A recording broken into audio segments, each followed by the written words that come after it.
जय हिंद साथियों, जैसा कि आप जानते हैं चंद्रयान-3 के बारे में।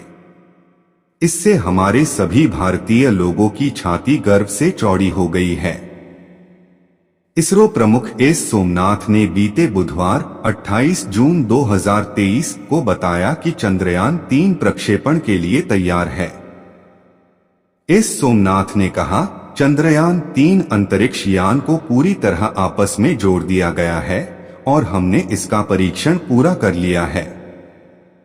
चंद्रयान-3 अंतरिक्ष यान को आंध्र प्रदेश के श्रीहरिकोटा के सतीश धवन अंतरिक्ष केंद्र से प्रक्षेपित किया जाएगा।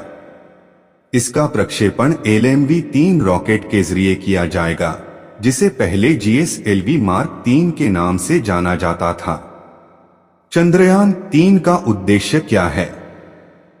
उन चमकते सितारों की कहानी जिन्हें दुनिया अभी और देखना और सुनना चाहती थी। चंद्रयान-3 का कुल बजट करीब 615 करोड़ रुपए बताया गया है। इसरो ने इस मिशन का 3 अहम लक्ष्य बताया है। चंद्रयान-3 के लैंडर की चांद की सतह पर सुरक्षित और सॉफ्ट लैंडिंग, इसके रोवर को चांद की सतह पर चलाकर दिखाना और वैज्ञानिक परीक्षण करना। चंद्रयान-2 की तरह चंद्रयान-3 के पास भी एक लैंडर, वो अंतरिक्ष यान जो चांद की सतह पर सॉफ्ट लैंडिंग करेगा, और एक रोवर होगा, वो अंतरिक्ष यान जो चांद की सतह पर घूमेगा। जैसे ही यह चांद की सतह पर पहुंचेगा, लैंडर और रोवर अगले एक ल्यूनर डे दिवस यानी धरती के 14 दिनों के समान समय के लिए सक्रिय हो जाएंगे। इसरो के चंद्र अभियान का लक्ष्य चांद के दक्षिण ध्रुवीय क्षेत्र में सॉफ्ट लैंडिंग करने का है। इसरो ने सितंबर 2019 में चंद्रयान-2 को चांद पर उतारने का प्रयास किया था, लेकिन तब उसका विक्रम लैंडर क्षतिग्रस्त हो गया था। तब इसरो प्रमुख ने न्यूज एजेंसी PTI से कहा था, ऑर्बिटर से मिली तस्वीर से लगता है कि विक्रम लैंडर की चांद पर हार्ड लैंडिंग हुई है। चांद का चक्कर लगा रहे ऑर्बिटर ने विक्रम लैंडर की थर्मल इमेज ली है। किसी अंतरिक्ष यान के चांद पर 2 तरह से लैंडिंग हो सकती है।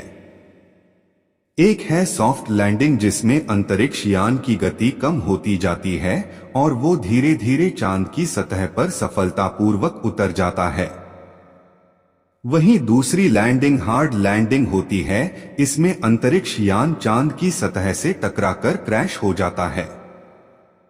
चंद्रयान-2 से मिली सीख के आधार पर इसरो ने अपने आगामी अभियान की डिजाइन और बनावट में बदलाव किया है। न्यूज एजेंसी IANS के मुताबिक संभावना ये है कि इसरो एक बार फिर अपने लैंडर का नाम विक्रम और रोवर का नाम प्रज्ञान रखेगा। यह अभियान चांद की सतह पर रासायनिक तत्वों और मिट्टी, पानी के कणों जैसे प्राकृतिक संसाधनों को देखेगा। यह अभियान चांद की बनावट को लेकर हमारी जानकारी में महत्वपूर्ण इजाफा करेगा। वैज्ञानिक परीक्षण के लिए यह अंतरिक्ष यान अपने साथ कई उपकरणों को ले जा रहा है, जिसमें सिस्मोमीटर भी शामिल है, ताकि चांद के भूकंप को मापा जा सके। वैज्ञानिक इस तरह के परीक्षण से चांद की सतह के तापमान और वहां के वातावरण के अन्य तत्वों को जान सकेंगे। चंद्रयान-3 पर spectropolarimetry of vegetable planet Earth SHAPE भी लगा होगा, जिससे हमारे वैज्ञानिकों को चंद्रमा की कक्षा के छोटे ग्रहों और